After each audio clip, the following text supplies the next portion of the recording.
You are listening to the cycling podcast at the Tour de France, in association with Rapha, celebrating the sport and producing the finest cycling clothing since 2004. Today we are in Le Puy-en-Velay.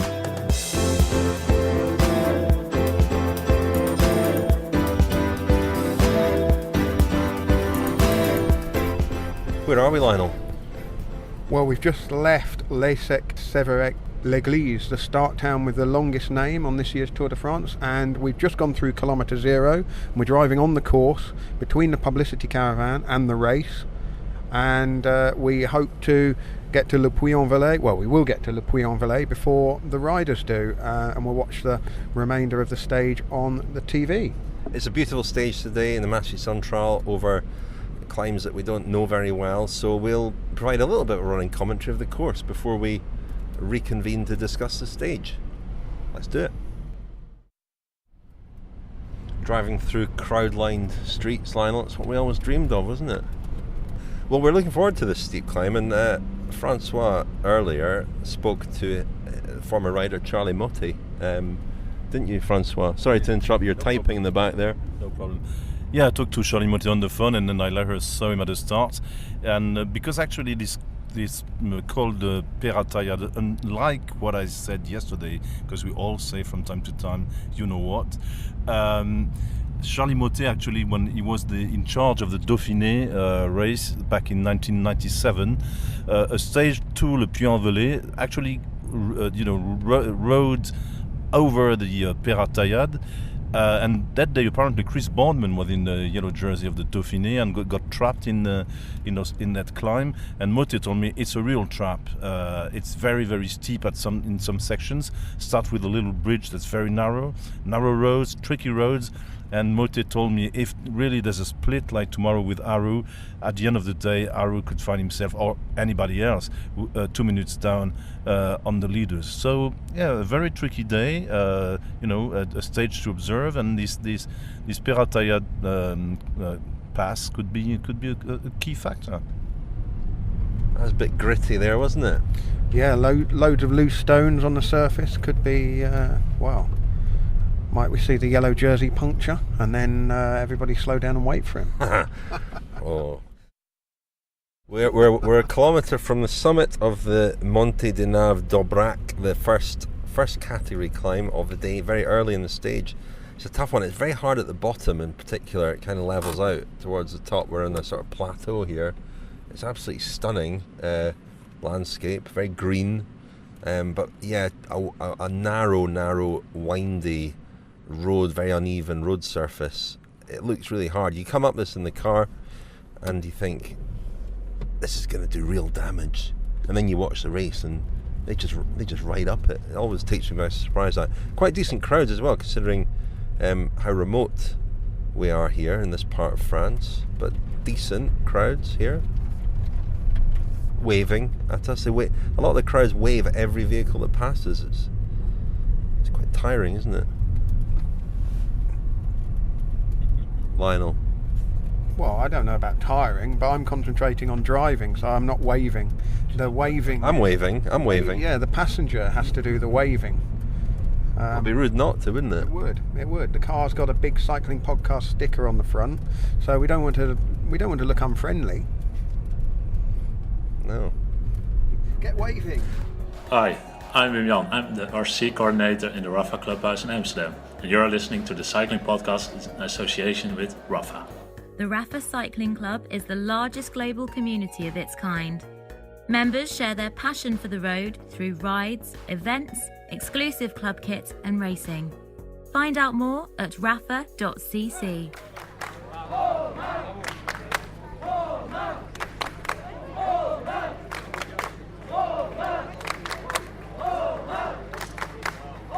Well, it was very much a home match for Romain Bardet, wasn't it, today? We heard a bit of singing, chanting there from his many fans and admirers. There were Bardet banners all across the course. And we heard in the first part, we drove the course today, and I think we chose a good day to do that. It was absolutely spectacular, wasn't it? Oh, it's beautiful countryside, really amazing roads, huge crowds out today. And one thing I noticed was that the crowds all seemed to be kind of regular people. There weren't loads and loads of cyclists out who'd ridden up the climbs, or possibly because this isn't necessarily a great destination for cycling type holidays. People would tend to go to the Pyrenees or the Alps, but it looked like everyone out there was having a great day in the sunshine. Obviously it's a Sunday, and it's the weekend of Bastille Day, so a lot of people were enjoying the Tour de France. They certainly were, and we were too, and we watched the finale to the stage. Once we got back to the press room, saw the drama, really. Lionel, would you like to give us a tale of the etape? I would, yeah. We're actually just sitting outside our little hotel, the Auberge du Soleil. I'd say it's got a rustic charm that belongs in perhaps the mid to late 1970s, but it's perfectly functional, and it's a big improvement on last night's Premier Class on a trading estate on the outskirts of Rodez. I'm particularly interested by the butchers next door, Yes. which is promising country sausages. Yeah, and caillette. You know what caillette is? No, tell Yeah, me. you'll find tomorrow. So it's kind of pâté. It's absolutely excellent. Once again, that's cholesterol. Well, I think I've seen that on the menu in here this evening. We may well be eating some of that very caillette shortly. is excellent stuff. I'm still feeling a bit under the weather and slightly off my food, which is very, very unlike me, and terrible to be slightly Save your unwell strength at for all. caillette tomorrow. It's pâté with herbs inside. It's very tasty, very fat, excellent. Well, excellent. Well, stage 15 of the Tour de France, from Laissac-Sévérac-l'Eglise to Le Puy-en-Velay, certainly caught me by surprise. There were 2 first category climbs on the route, but they were really gnarly, twisty, narrow. The first road, particularly rough road surface. We commented when we were driving the course about how gravelly the road surfaces were, and I suppose the 2 big stories of the day, one was the stage winner Bauke Mollema of Trek Segafredo, the Dutch rider. It was a really impressive performance by Mollema because he went away from the group. I mean, it was one of those days where everything was happening all day. There were breaks, the brakes split down and came back together again, split down, came back together again, and then Mollema seized his moment with 30 kilometres to go and really time trialled in a quite a rocking style to the finish, and looked very impressive. It reminded me of the way he won the San Sebastian Classic last year, just after the Tour de France. Of course, this time last year, going into the second rest day, he was second overall behind Chris Froome. He had 2 bad days in the Alps and ended up finishing outside the top 10, but he's not been in GC contention here. He rode the Giro earlier this season and finished 7th, and today he picked his day. He was wearing his skin suit, he had his deep section rims on his his wheels, and he pretty much time trialled away from everybody else. And chasing him were Diego Ulissi, Tony Galopin, Primoz Roglic. They were in the group behind. Warren Barguil again in the attack, again hoovering up points for the King of the Mountains, arguably the most impressive rider of the race that's not taking part in the GC. There was the drama of Chris Froome. I speculated about the possibility of punctures, but actually he had a problem with his rear wheel. It was a broken spoke. His teammate Michał Kwiatkowski gave him a rear wheel and a shove, and then there was this kind of moment of drama. What will Mikel Landa, the teammate, do up the road? Well, Mikel Landa dropped back and helped Chris Froome join the group of favourites. The other man of the day, I have to say, Daniel Martin, a fantastic little attack at the end, gaining another 14 seconds. He's now only 1 minute 12 behind, and when you bear in mind he lost 1 minute 15 in the crash on the descent to Chambéry last Sunday, that is incredibly impressive. He's riding very well, and if he carries on at this rate of gain, he could be on the podium in Paris. Nairo Quintana, not a good day, lost almost 4 minutes. That climb really didn't suit him. A couple of other people to mention. Dan McClay, he's really suffering. He finished last today, and I believe he's now the Lanterne Rouge last man overall. He was 12 minutes behind the rider in front of him on the route today. He has a much-needed rest day tomorrow. And the Lotto Soudal rider Tim Wellens is out of the race. It was reported in L'Equipe that he had declined to apply for a TUE, a therapeutic use exemption, to use a medication to treat an allergy. Well, he's pulled out of the race today. None of the jerseys have changed hands today, and as I say, rest day tomorrow, and then the race resumes on Tuesday. Some speculation this morning that Sunweb might really drive things on the front today to try and eliminate Marcel Kittel, because today was not classified as a mountain stage. It was so the time limit was slightly less generous, and that didn't happen. It was a very aggressive day's racing and exciting, and I think that did take us by surprise. We were talking about the likes of Greg Van Avermaet as a potential winner today, but it was maybe just a little bit too hard for that type of rider, and the sort of rider we saw at the front were your Bauke Mollemas and your Warren Barguils. And it was a tremendous win by Bauke Mollema. He's a very nice guy. He featured last year in a Thomazeau we did called Book Club about the big readers on the tour. He is a big reader, and I'm not going to make the joke that I made last year about his name sounding a little bit like Book, but he does read a lot of books at the tour, which makes him quite unusual, and he's an interesting guy to interview and chat to. So yeah, he doesn't win a lot of races, as you say. Won San Sebastian last year, and that was a very, very, very good win today. But what interested me afterwards in the press conference was that he talked about whether he might be tempted to become a sort of stage hunter, a bit like Warren Barguil. The way that he's ridden this tour has been to focus on stage rather than GC. He said absolutely not. No, he's a GC rider. He enjoys trying over 3 weeks to finish as high as possible, and he wants to come back. The Giro didn't suit him. He didn't like the Giro, didn't think he did well there. He wants to come back to the Tour and ride for GC, which is interesting. I don't know what his contract situation is with Trek Segafredo, but Alberto Contador will still be there next year, and you imagine would target the Tour de France again. Who knows? I don't know how that will work out between them, but I actually spoke to the general manager of Trek Segafredo, Luca Guercillena, at the finish. We passed him in the car. He was wrecking the course ahead of the race, and here's what Luca Guercillena had to say at the finish. This was a stage you obviously knew about, but did you know the climbs? Did you wreck this stage? No, we didn't wreck, but we got some videos and some pictures from that, so we can explain to the riders in the morning. And then, as is common use right now for all the teams, we have a car in front, in which I was today, to give all the exacting indication to the car. Let's say that clearly it's almost impossible to cover all the stages.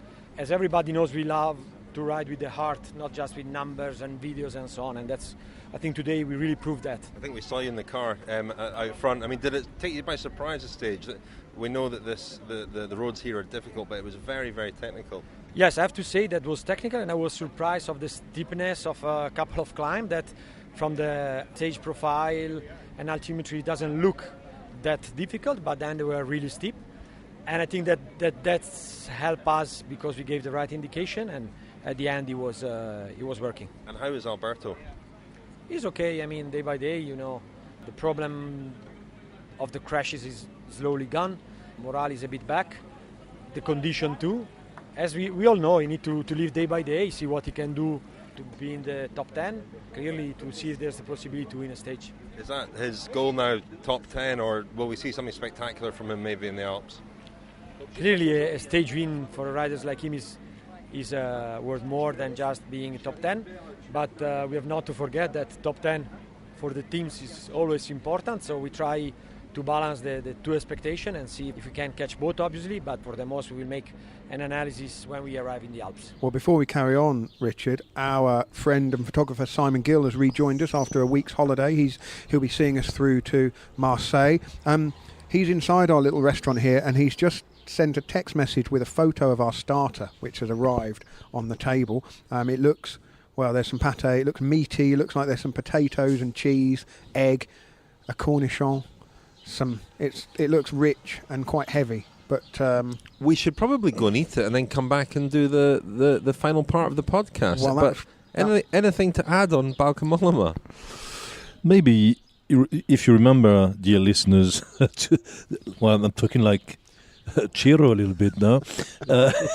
If you remember, dear listeners, the beginning of the tour, we pointed out at one stage that very quickly into the tour, some of the would-be favorites like Bauke Mollema, Robert Gesink, Warren Barguil, Thibaut Pinot, Pierre Rolland had, on purpose lost time to go for stage wins. Well, For some of them, it worked. For Barguil and for Bauke Mollema, obviously the tactics paid, and it's quite it's not entirely new, but it's kind of becoming a habit. You have the GC contenders, you have the sprinters, and you have a third category of riders emerge in Grand Tours, the ones who could be GC contenders in other circumstances, that would decide on that given Grand Tour to go for a stage win, and obviously for Mollema it paid off, because remember all these Grand Tours he rode for GC positions, all very often finishing in the top 10,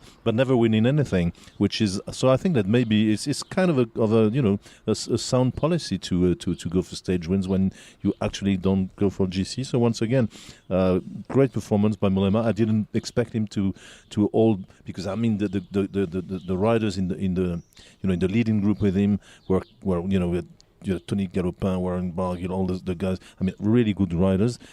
Quite an extraordinary performance, actually, by Bauke. Just lastly on the stage today, a couple of other things to mention. BMC's Damiano Caruso, who I think was one of the riders you mentioned. Yeah, I mentioned yesterday. I went in the end for Alessandro De Marchi, but I said Caruso, because actually Caruso has been doing a great tour so far. He was in the top 20 for a long time. I don't know where he stands now in the overall, but I mean he's been an actor in this tour, and he was there again. Yeah. But they had 3 riders, BMC, in that up the road: Nicolas Roche, Damiano Caruso, and Amel Monar. But I just also wanted to mention, just on the stage, because coming into the finish, Michael Matthews, who won, what day? That was yesterday, wasn't it? It feels like ages ago, but it was only yesterday.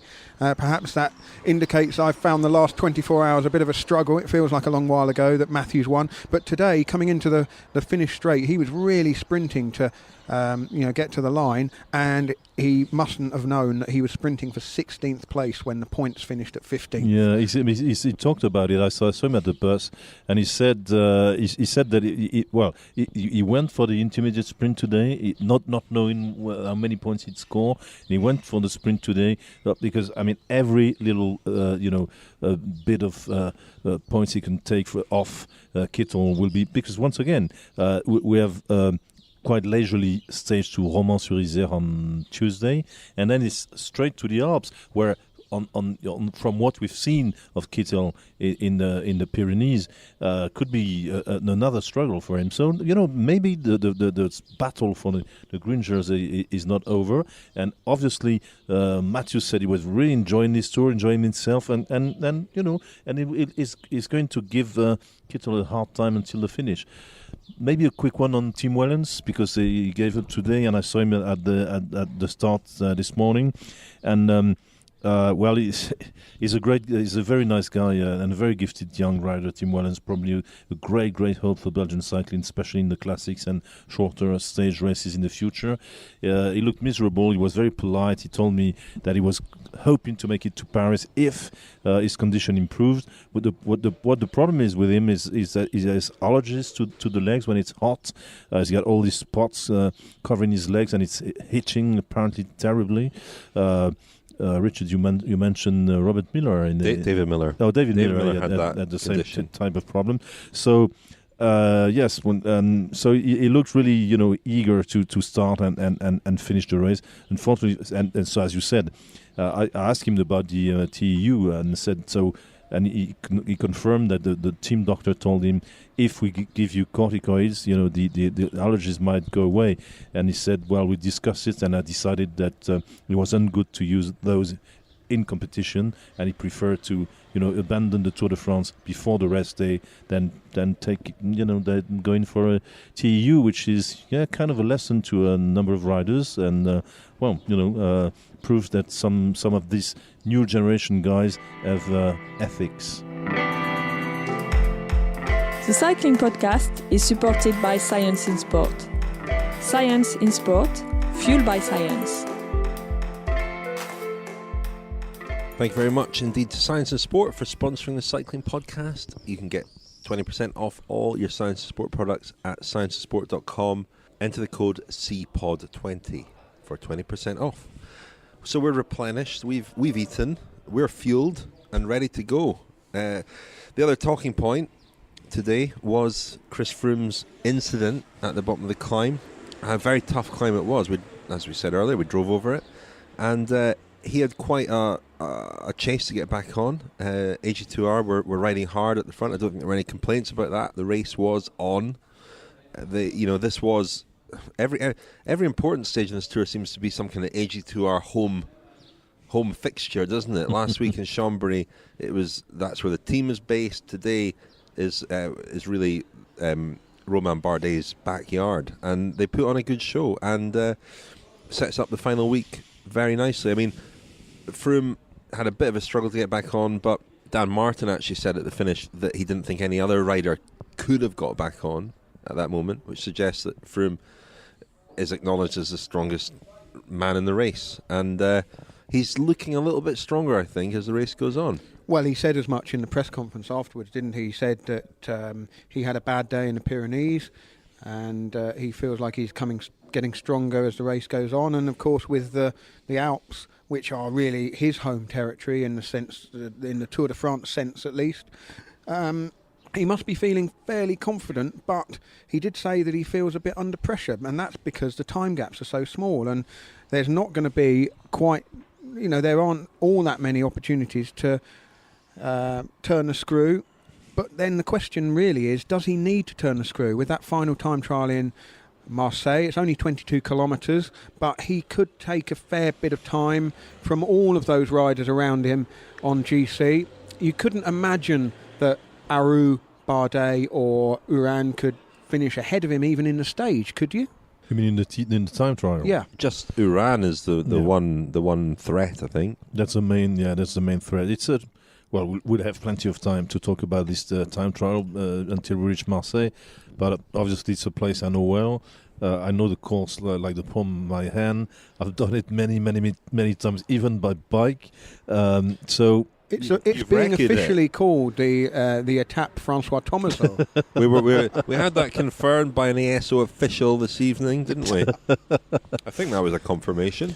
Yeah, but it's a tricky. It'll be a very tricky time trial if the wind is blowing. The Mistral, as we call it.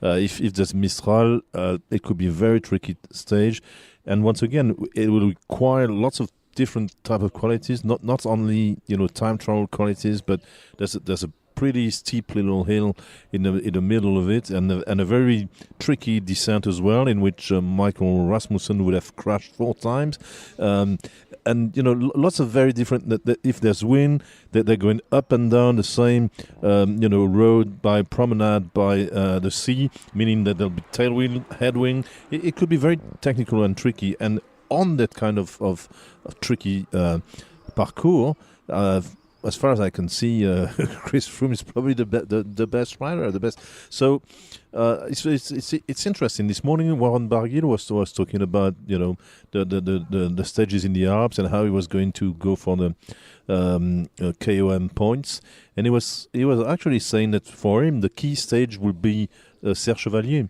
He thinks that it could be movement, attacks, and everything, whereas Izoard, he said it'll be, all the favorites will control. They'll finish more or less together. Maybe the strongest will attack, like 1K from the finish and earn 25 or 30 seconds. So he was kind of saying that Izoard will probably not be. The name is prestigious. The climb is fantastic, but all the GC contenders that day will, and so we can name them, and we know who they are now: Chris Froome, Romain Bardet, Fabio Aru, Rigoberto Urán, and Dan Martin should all finish pretty close to one another. So maybe the stage to look forward to is not the top of Izoard, but it's probably Wednesday's stage to Serre Chevalier. Well, on Dan Martin, Dan Martin has been hugely impressive. He lost about, as you said, Lionel, 1 minute 15, 1 minute 14 in the crash on the stage to Chambéry. He's been chipping away at that. Now, he wouldn't have been allowed away. He said so himself at the finish that he was allowed, in inverted commas, away because he's not one of those top, a guy within sort of seconds of the jersey, so they can cut him a little bit of slack, and he did claim a few seconds back today, but he's riding very well, and more than that, he comes across as somebody who is enjoying himself, and he's very relaxed and very chatty at the end of stages. Here he is talking at the end of today's stage. After this, we'll hear from his sports director, Brian Holm, at Quick Step Floors. They, of course, also have Marcel Kittel in the green jersey, and, you know, they've got a lot on their plate, and now they've got a rider gunning for the podium in Dan Martin. So here they are, Dan Martin and Brian Holm. I very rarely make a plan, you know, it's just opportunities. When Simon Yates attacked on the climb, I saw everybody was on the limit, and after the downhill, everybody kind of stalled. So I was a bit afraid because there were so many teammates left, because obviously one Adrian was there, guy, and Lando was there for Chris. And I thought, I knew it was a lot of downhill to the finish, so if I got a gap, it'd be difficult to come back. Took advantage of the opportunity and just saw the opening and went, take it day by day. And I think normally you see bigger gaps in the final week. I'm sure it's not going to be 1 minute between the top 6 in Paris, so we'll just keep concentrated and keep focused, and hopefully it's not me that has a bad day. I think we've been nipping away time every day this week, so it's just taking advantage of the situation. I was saying, I learned the hard way last year that every second counts at the Tour. By obviously being 6 seconds there off 7th place on GC and being ninth. So I mean, he looked like bonkers after his crash. You know, I mean, most guys would probably end up sort of in the hospital or something a few weeks, but he really looked quite bad. You know, he couldn't hardly walk, and he said, "I come back," and every day he said like getting 0.5% better, and so he did. And of course, maybe not going to change the world what he did today, but it's very good for his head to know he can do it. We always said let him survive here in the Pyrenees, you know, let him just not lose too much. If he was still hanging, to be honest, I thought he would lose 1 minute, you know, hanging about top 10. He didn't. He was always. I mean, he always kept faith down. He said, let me just survive here, and then I get better in the Alps. So we cross our fingers, and I think we all know, not because anybody bothered, but I think without his crash, he would have been pretty close in the GC. And even just to know it, I know that's cycling, that's what happened with crashes are real, but it's good for his head also to know it. You saw last year, you saw when he was in Dauphiné third with 1 second, last year Catalonia with 1 second, so it was always about seconds for us, you know. Last year I think from number 7 to 11 was like within 1 minute or something like that. So we were prepared like every second would count, and of course was like sort of a pity when he crashed, you know, lost 1 minute 17. So that would be hard to catch back because it's going to be very, very close, but it seems like then he would have got the spirit to do it, and he get better now. He's chipping away at the lead. The momentum seems to be with him a little bit. You know, what's realistic for him over the next week? We started with the idea ending on the podium. I think we could aim high for that. I think he proved already. He can do it. And of course, we know already if he would have been second in the GC today, maybe they would not let him go in the finals. So that's, of course, when you 1 minute something behind us, make it a little bit easier also. But you've got, you know, a podium contender. You've got a guy in green. How does the team support both those riders? Today we divided it. Our biggest worries was like to hang with Marcel off day, but he was flying today. He could almost support Dan. But in the final, you know, okay, Dan was alone, but like 80% of everybody in the front was alone in the final. You know, Gilbert stayed there. Brambilla got a day off, and everybody support him to the last 30 kilometers, and then on his own, but that's no big surprise. I mean, we doesn't have a Sky team or a team that doing a good job, but they're keeping up the wind, Jack Bauer and those guys into the final so we save energy, and then he left on his own and he do it pretty good.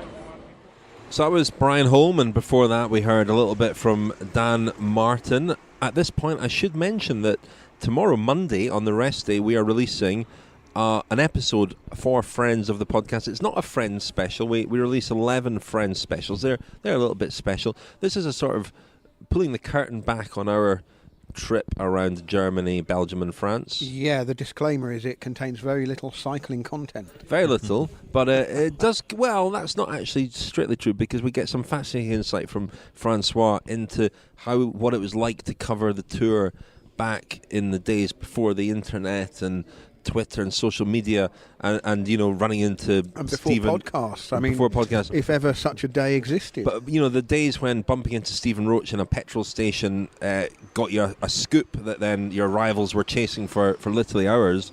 So it's really, there's some interesting stuff. It'll be released on Monday. Sign up as a friend of the podcast at thecyclingpodcast.com.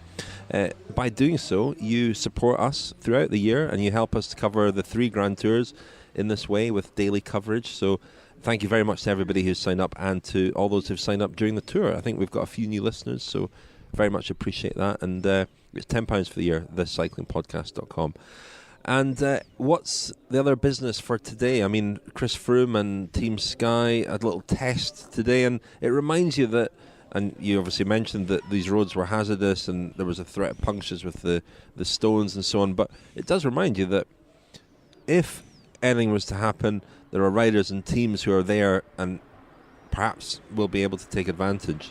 Well, we've been looking for cracks in Team Sky's harmony, haven't we? I mean, that's kind of what we always do. Richard, you made a very good point that a lot of the drama in the Tour de France tends to come when there are 2 strong riders in one team, rather than all the rivals being spread amongst other teams, because then the incentive is for them all to kind of collaborate together, really, because they're all, so much of a muchness, and there's more to lose from attacking than there is possibly to gain. Whereas when you've got 2 strong riders in the same team, the gloves come off and almost anything could happen. And we kind of, I suppose we do want to get the wooden spoon in and start stirring up a little bit of intrigue. The greatest stories in the Tour have often been when you've got these, because cycling is such a strange sport where it's a team sport practiced by individuals, ambitious individuals, and all the honour goes to an individual. I mean, Kwiatkowski, we're talking about him today, he has been absolutely outstanding for Team Sky. Milan-San Remo winner, former world champion, one of the best riders in the world,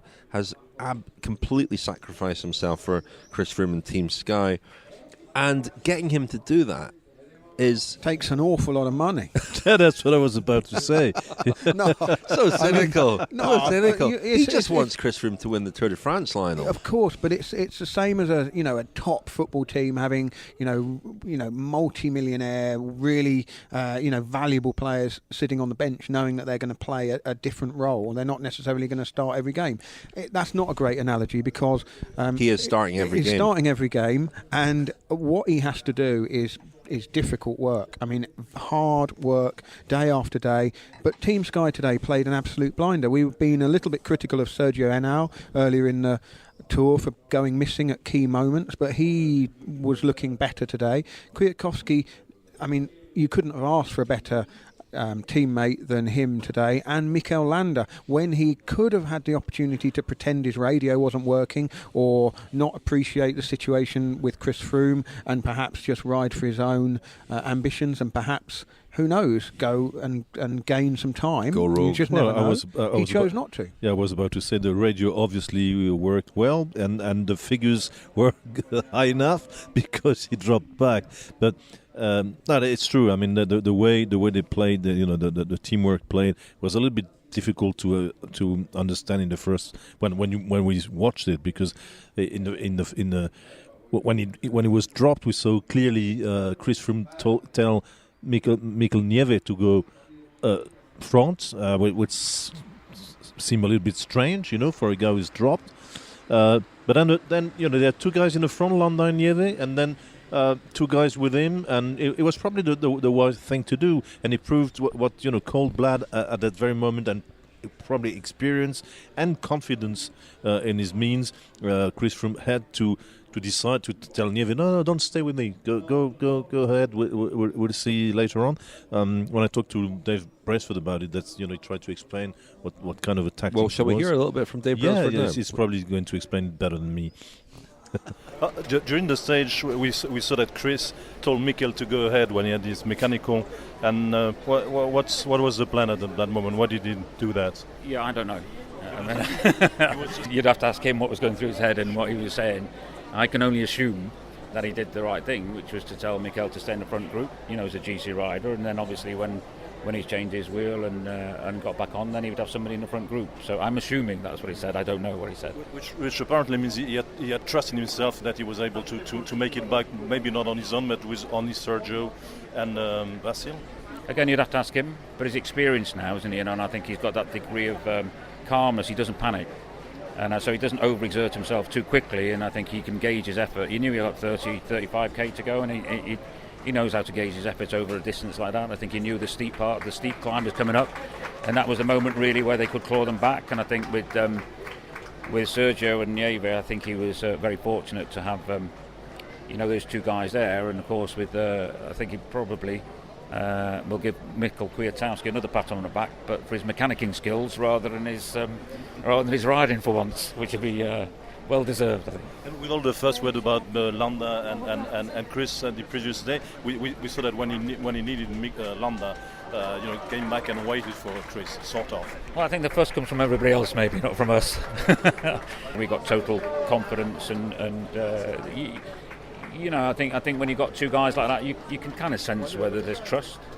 And fundamentally, if there's trust, you're in a good position. And if that trust is lacking a little bit, then you're in a bit more of a difficult situation, because you're always going to second guess or maybe ask yourself twice what's going to happen. But Mikkel was the perfect teammate again today, and was very important that he was there and just dropped off for that last 5-10 seconds when Chris was coming back. He just dropped back, and I think psychologically to see one of your own team there and just being able to get him guide up, and then to have somebody in the final there just to help ride was couldn't have asked for better, and well played Mikkel Landa once again.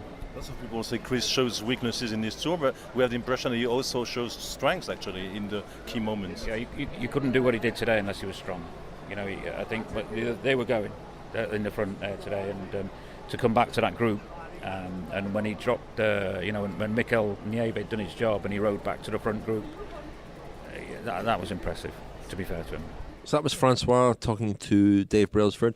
We should wrap things up here, but we've got the rest day to look forward to tomorrow. Just on the that what you were saying earlier, Lionel, about the intrigue when you've got two strong riders in one team.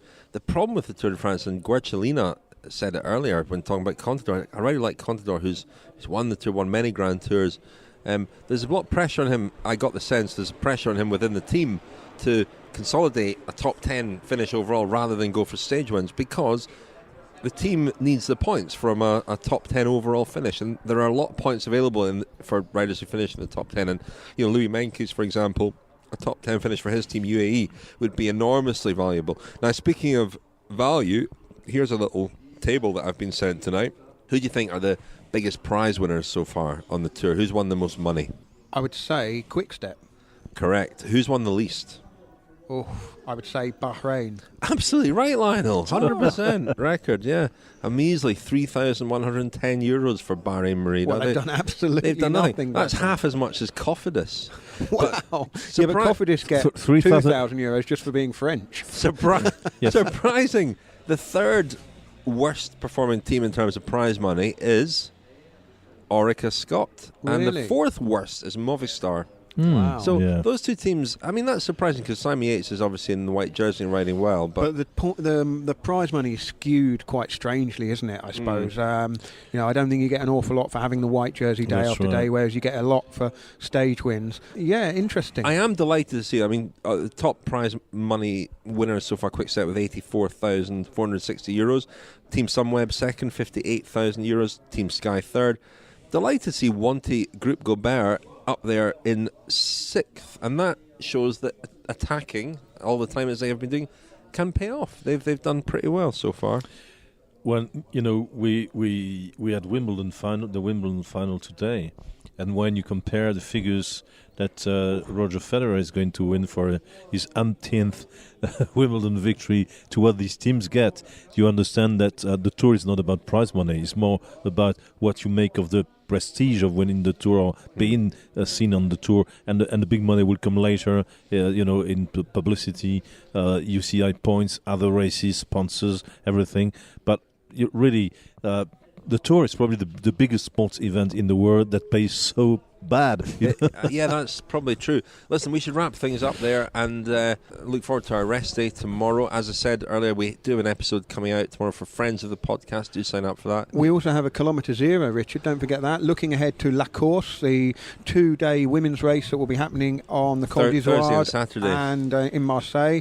An interesting new format. And tomorrow's Kilometre Zero is called, quite simply, La Course. And we've spoken to quite a lot of the top female riders about that, about what they're anticipating, whether they're looking forward to it, whether they think it's a positive step. away from the traditional La Course in Paris. So yeah, listen out for that. And we'll be back on Tuesday. For the meantime, thank you, Lionel. Thank you, Richard. Let's go and see if there's some dessert. Thank you, François. Thank you, Richard.